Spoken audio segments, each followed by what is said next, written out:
Bom dia, alunos. Hoje nós vamos ver dois filos, os moluscos e os anelídeos, que vocês encontrarão nas páginas 560 e 568 e 569 do livro-texto.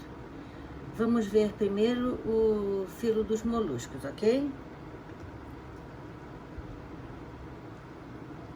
Este é o segundo maior filo do reino dos animais em número de espécies, com mais de 150 mil espécies já estudadas e catalogadas, ficando somente atrás dos artrópodos.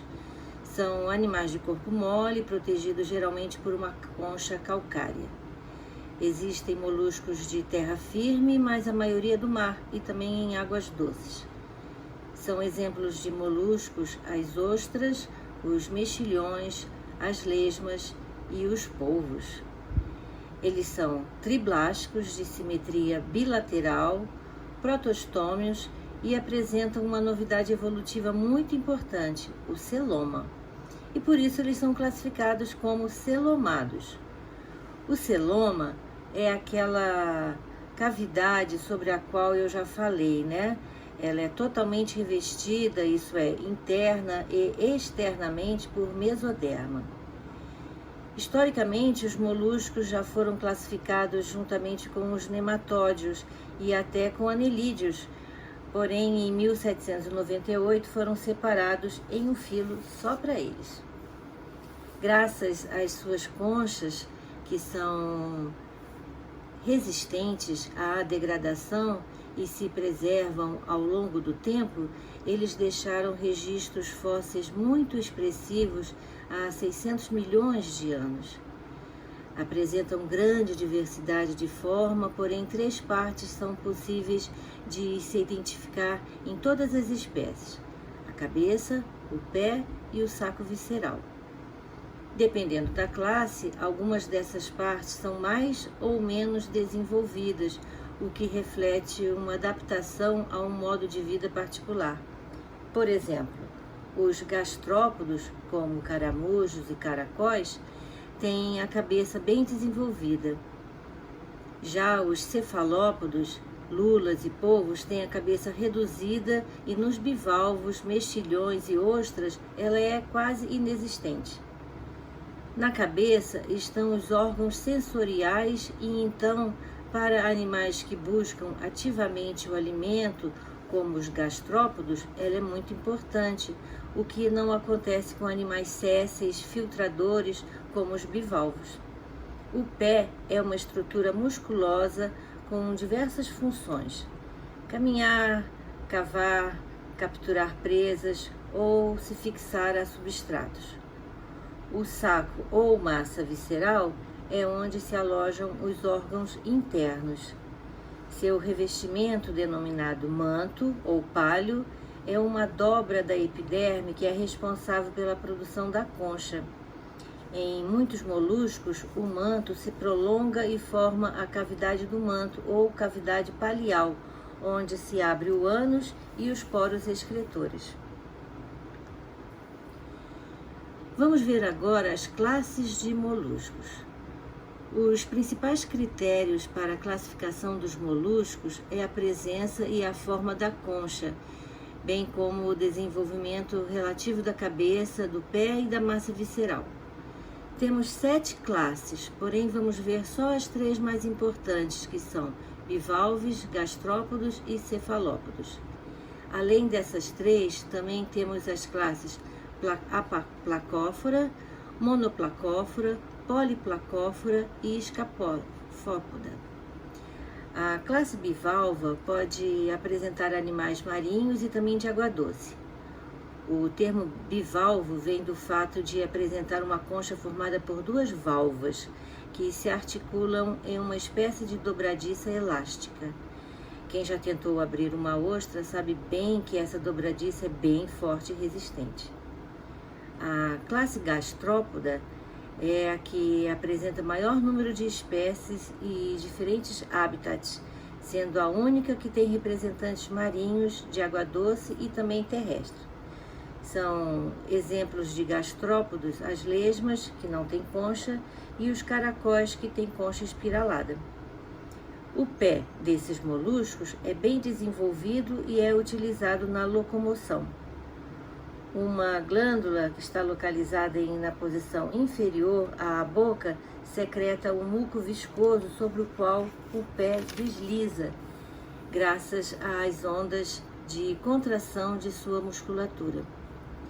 O termo gastrópoda se refere ao fato de o saco visceral se localizar diretamente sobre o grande pé musculoso. A classe cefalópoda é exclusivamente marinha. Alguns, como as lulas, têm concha interna denominada pena ou ciba. Já os náutilos têm concha espiralada dividida em várias câmaras. Aliás, o Nautilus é um animal espetacular que certamente vocês já ouviram falar nas aulas de matemática quando estudaram proporção áurea, né? E também quando assistiram o filme de ficção científica 20 Mil Léguas Submarinas, baseado no livro de Jules Verne, de mesmo nome. E também temos o polvo, que não tem concha. O nome cefalópodo se refere ao fato de que esse molusco apresenta a cabeça diretamente ligada ao pé, o qual é muito forte e tem tentáculos com ventosas adesivas que são utilizadas para capturar as presas. O sistema digestório dos moluscos é completo, isso é, eles têm boca e ânus. Ao longo do tubo digestório, apresenta diversas especializações, cavidade bucal, estômago e intestino, e também diversas glândulas anexas participam da digestão, como glândulas salivares e uma glândula denominada hepatopâncreas, pois desempenha funções semelhantes à do fígado e do pâncreas dos vertebrados. Os bivalvos são filtradores, isso é, se alimentam de partículas orgânicas e micro-organismos microscópicos em suspensão na água. Graças ao batimento de cílios que recobrem a superfície interna do manto e as brânquias, a água que passa por ali penetra no interior da concha, na cavidade do manto, por uma abertura situada na região posterior, que é denominado sifão inalante. Ao entrar, a água traz partículas alimentares que aderem à camada de muco que reveste as brânquias. Pelo batimento dos cílios, essas partículas são levadas à boca e a água sai pelo sifão exalante, também na região posterior, acima do sifão inalante. Os bivalvos apresentam uma estrutura denominada estilete cristalino, que é formado por enzimas que digerem o alimento e que vai rumo ao intestino. Os gastrópodos têm digestão intra- e extracelular, que é predominantemente assim como nos bivalvos. E assim como nos cefalópodos, apresentam uma estrutura muito interessante denominada rádula. Essa estrutura está presente em todos os moluscos, com exceção dos bivalvos, que são filtradores. A rádula é formada por uma fileira de pequenos dentes constituídos de quitina. Músculos ligados à rádula fazem a mesma executar movimentos de vai e vem que raspam o alimento e os transformam em pequenas partículas que são impulsionadas para o esôfago. Os cefalópodos têm na cavidade bucal um par de fortes mandíbulas quitinosas, curvas, que lembram um bico de papagaio. É o bico córneo, que é usado para arrancar pedaços das presas, degluti-los com auxílio da rádula.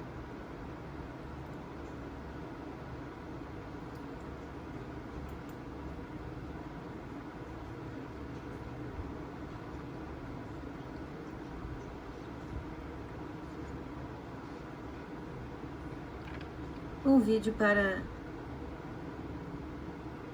vocês se divertirem aqui, para ilustrar.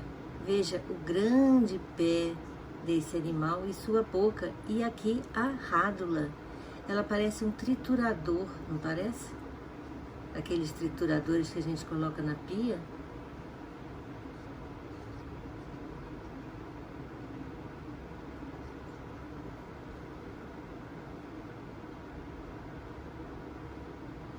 pequenos dentinhos que vão raspando o alimento e auxiliam então na digestão do animal.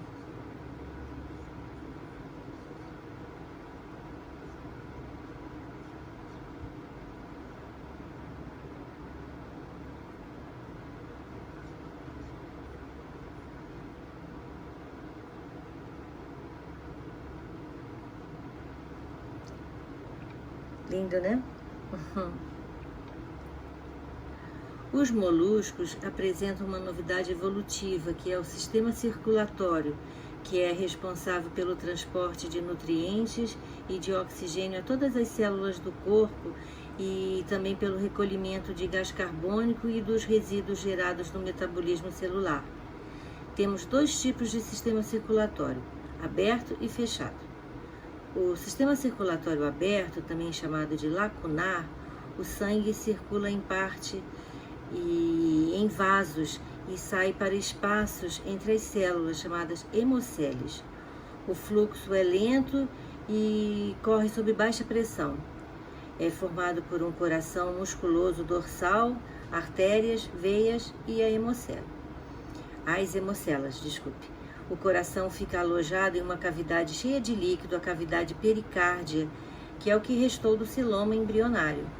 Movimentos alternados de contração e relaxamento bombeiam a hemolinfa para o interior das artérias, que se ramificam para todas as partes do corpo do animal, lançando a hemolinfa em cavidades entre os tecidos, as hemocelas.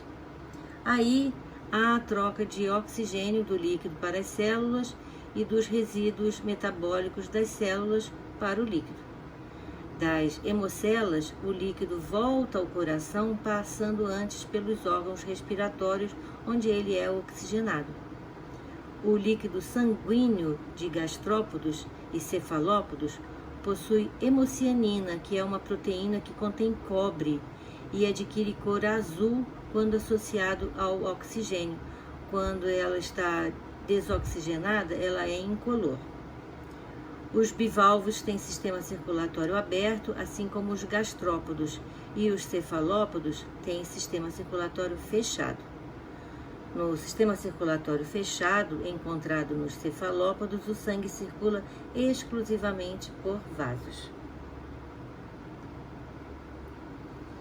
A maioria dos moluscos tem sistema respiratório branquial, mas existem espécies com respiração pulmonar e ainda tem a respiração cutânea. As brânquias se localizam na cavidade do manto e, com exceção dos cefalópodos, têm cílios que fazem a água circular, renovando continuamente o suprimento de oxigênio para a respiração. Nos cefalópodos, a circulação da água é promovida pela contração da musculatura do manto. Os moluscos de terra firme, como os caracóis, têm pulmões ricamente vascularizados. O ar penetra nessas câmaras por intermédio do poro respiratório. As lesmas não têm pulmões nem brânquias e então têm respiração exclusivamente pela pele.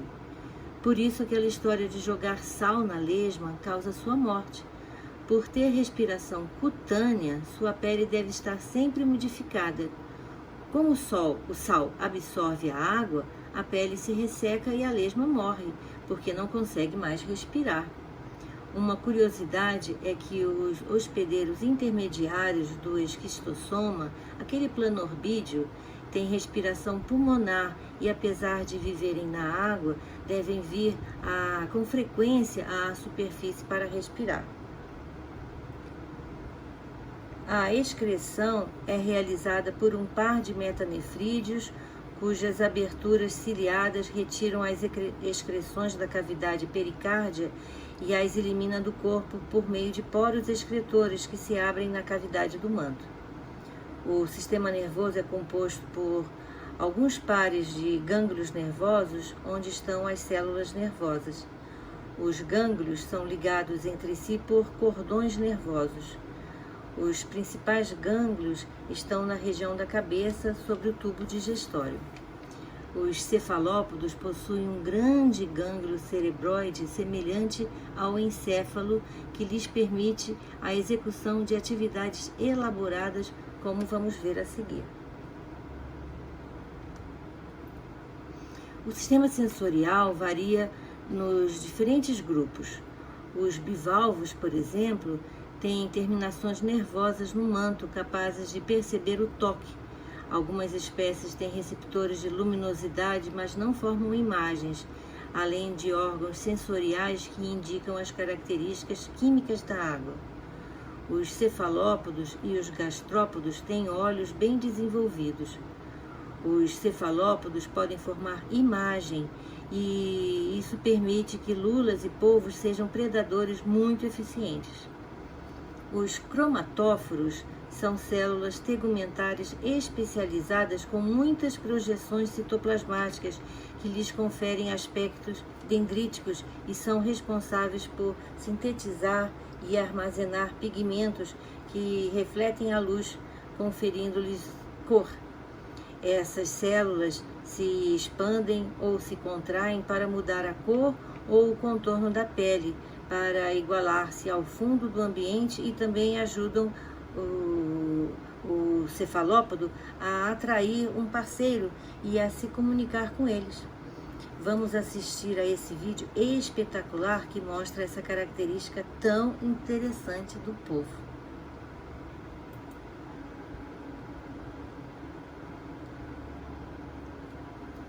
É um animal bizarro, realmente. Seus olhos formam imagens. Vejam os tentáculos com as milhares de ventosas, como eles se locomovem,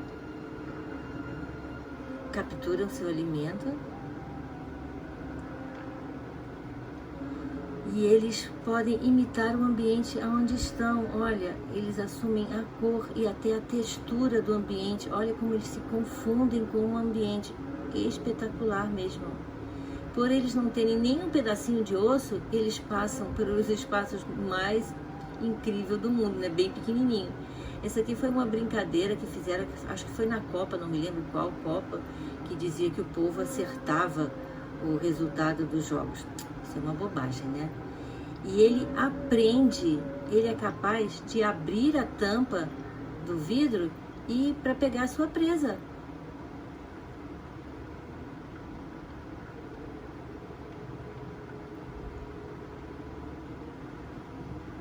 Aqui a cientista vai colocar o povo para assistir televisão. Eu acho que aí já é demais, né?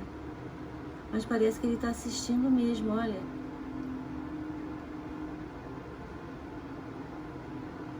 E ela faz carinho nele.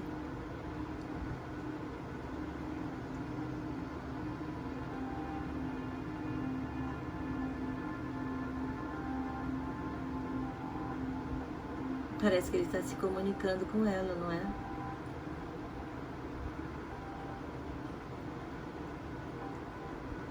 Olha ele mudando de cor. Incrível, né? Muito rápido. Alguns cientistas dizem que os polvos são alienígenas.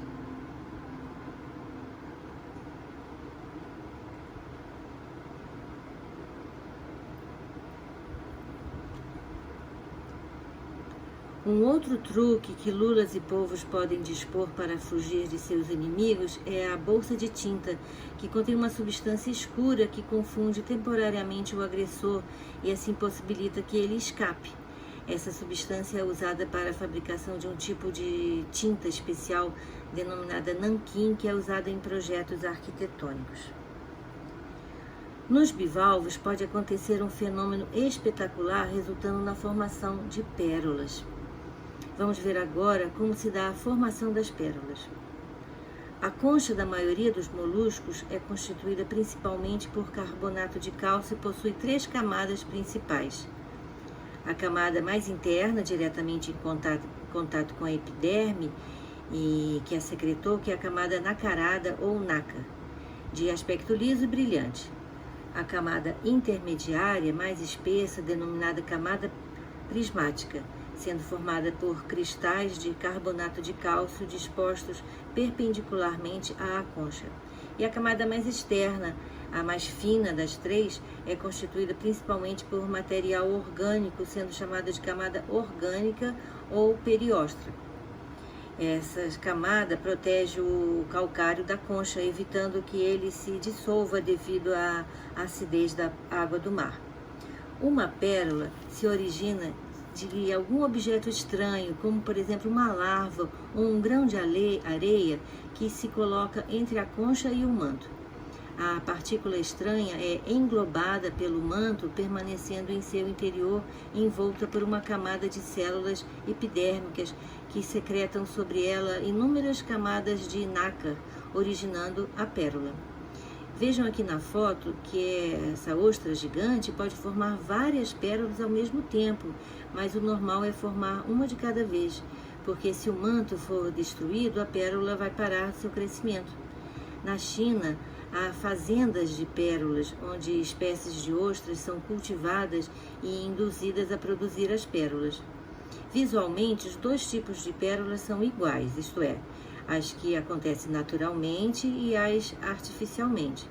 Porém, as naturais são mais valiosas porque são mais raras. Quanto mais perfeitas, mais caras.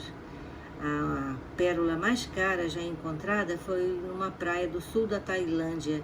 É uma pérola laranja conhecida como melo-melo e foi avaliada em 1,8 milhão de reais. E sinceramente eu nem acho tão bonita assim. Vamos assistir a esse vídeo.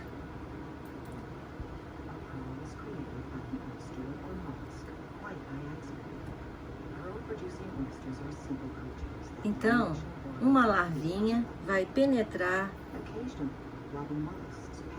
na concha e vai se colocar entre a concha e o manto. E aí, para se defender desse ataque, o animal começa a formar camadas concêntricas de madrepérola em volta dessa larvinha. E aí ele acaba formando a pérola. Nessas fazendas criadoras de pérolas, eles utilizam o raio-x para ver o tamanho da pérola, né? E quanto mais perfeitas e maiores as pérolas, lógico, maior o valor que elas conseguem no mercado. A coloração das pérolas depende da espécie de animal que as forma e também depende do tipo de alimentação que o animal prefere, tá? São utilizadas para fazer joias e algumas bijuterias. E você pode encontrar colares de pérola desde R$10, né, as falsas, até R$10.000, dependendo do brilho, da coloração e da perfeição das pérolas. Eu particularmente adoro pérolas.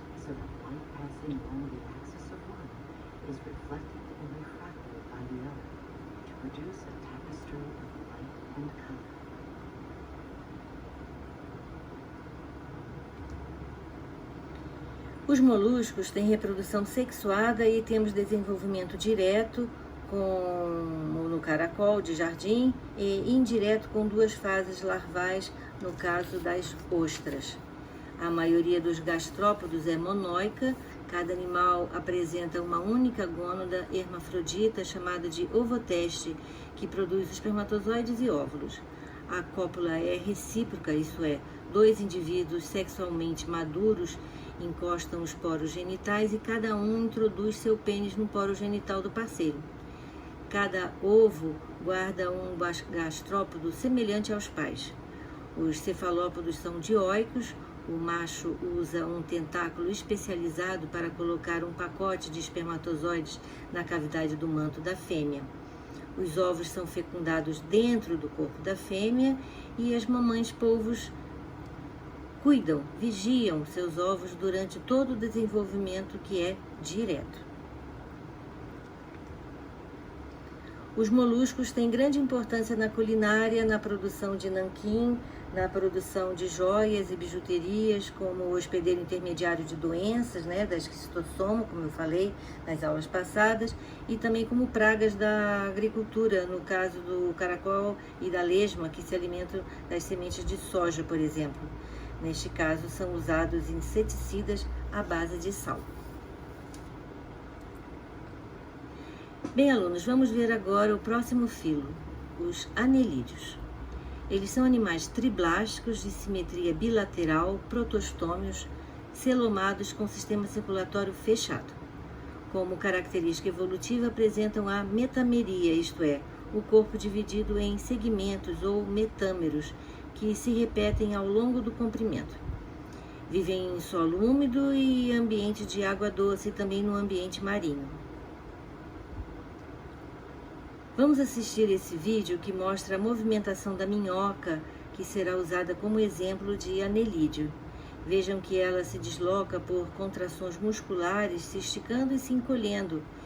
Vocês podem notar essa região onde não se vê metâmeros, denominado clitelo, que exerce um papel importante na formação do casulo, dentro do qual vai acontecer a fecundação dos óvulos, como veremos mais adiante. Então vamos assistir ao vídeo da minhoca se locomovendo na areia.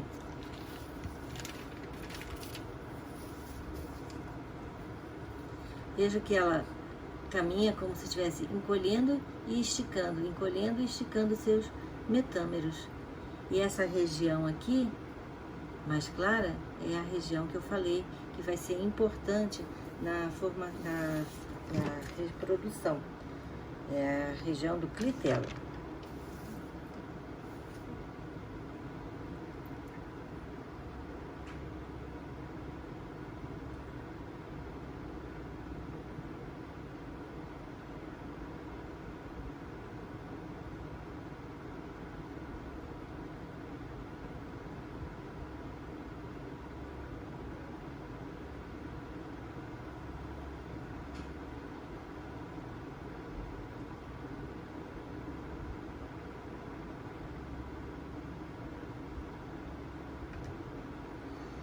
As principais classes são Oligoqueta, Hirudínia e Poliqueta.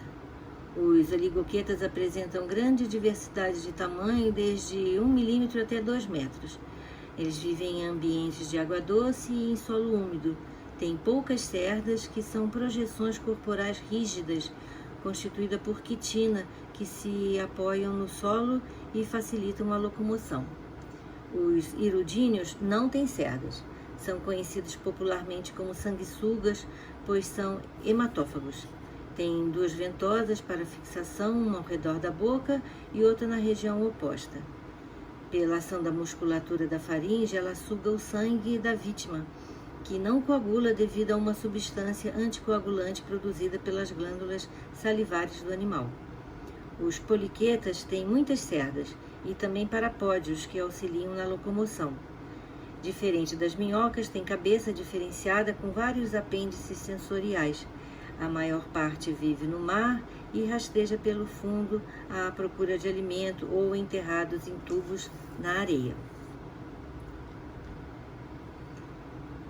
Vamos usar a minhoca como exemplo para estudarmos os anelídeos. A minhoca tem o corpo revestido externamente por uma fina e transparente cutícula secretada pela epiderme. O sistema digestório é completo e ela se alimenta de vegetais em decomposição, além de larvas, micro-organismos e pequenos animais vivos ou mortos, ingerindo juntamente com a terra. A boca se localiza no primeiro metâmero, daí vem a faringe e depois o papo, que é uma região mais dilatada e que lubrifica e umedece o alimento. Depois do papo vem a moela, que atua com um triturador, porque tem contrações musculares que esmagam o alimento. Na parte superior do intestino há uma prega longitudinal chamada tiflossole, que aumenta a área intestinal de contato com os produtos da digestão, facilitando sua absorção. As fezes das minhocas formam o humus, que é material muito utilizado como adubo. A minhoca possui o sistema circulatório fechado. Um grande vaso dorsal conduz o sangue da região posterior para a região anterior e 2 vasos ventrais em sentido inverso. O sangue é impulsionado por contrações da parede dos grandes vasos. O sangue da minhoca tem cor vermelha porque tem hemoglobina. As minhocas não têm sistema respiratório. A respiração é somente cutânea. Daí a importância da pele estar sempre umedecida para permitir a difusão dos gases respiratórios. A excreção da minhoca é realizada por metanefrídeos. Existe um par desses por metâmero. O principal produto da excreção é a amônia, que fertiliza o solo juntamente com suas fezes. O sistema nervoso é constituído por um par de gânglios cerebrais localizados dorsalmente sobre a faringe por 2 cordões nervosos ventrais com um par de gânglios por metâmero. O sistema sensorial é pouco desenvolvido, mas permite que o animal perceba se está claro ou escuro. Vamos agora ver a reprodução dos anelídeos. Os poliquetos são dioicos com fecundação externa e desenvolvimento direto. Os oligoquetos e hirudíneos são monóicos e têm desenvolvimento direto. A larva tem o nome de trocófora. Nesse slide, nós vamos ver a reprodução das minhocas, que se dá da seguinte forma. Na face ventral de cada um dos segmentos de número 6, 7 e 8, há 3 pares de orifícios. Cada um deles corresponde à abertura de uma bolsa de paredes musculares denominadas receptáculo seminal. Os receptáculos seminais têm por função armazenar os espermatozoides recebidos de outra minhoca durante a cópula. Na região do clitelo, em posição ventral, há um par de orifícios, os poros genitais femininos, que se conectam internamente com 2 estruturas em forma de funil, os ovidutos. Estes capturam os óvulos produzidos e liberados por um par de ovários e os conduzem ao poro genital feminino. As partes reprodutoras masculinas da minhoca constituem 2 pares de testículos, 2 pares de vesículas seminais e um par de túbulos seminíferos e um par de glândulas prostáticas. Os espermatozoides produzidos pelos testículos migram para as vesículas seminais, onde ficam armazenados. Durante a cópula, os espermatozoides passam para os túbulos seminais e recebem a secreção nutritiva das glândulas prostáticas. Os espermatozoides e o líquido das glândulas prostáticas compõem o esperma ou sêmen, que é eliminado pelos poros genitais masculinos. Junto dos poros genitais, na parte externa do corpo, há estruturas semelhantes a ventosas, com a função de manter as minhocas unidas durante a cópula. À noite, as minhocas saem de seus túneis subterrâneos e acasalam. 2 minhocas sexualmente maduras copulam, unindo as superfícies ventrais. Os animais orientam-se em sentidos opostos, de maneira que os poros genitais masculinos entram em contato com os receptáculos seminais do outro e vice-versa. Cada minhoca elimina esperma nos receptáculos seminais do parceiro. Depois da troca recíproca de esperma, elas se separam. Após a separação, cada minhoca passa a secretar um tubo musculoso em torno do clitelo. Em seguida, alguns óvulos são eliminados neste tubo musculoso, que posteriormente formará um casulo protetor. Contrações da parede do corpo fazem o tubo musculoso deslocar-se em direção da extremidade anterior. Quando o tubo passa pelos receptáculos seminais, estes se contraem e eliminam o esperma armazenado do casulo fora do corpo da minhoca. Fala-se por isso, então, que a fecundação é externa. O casulo desliza até ser expelido, fechando-se nas extremidades. Os ovos desenvolvem-se no interior do casulo, que tem cerca de 1 centímetro e formato de um limão alongado. Não há estágio de larva, as minhocas têm desenvolvimento direto.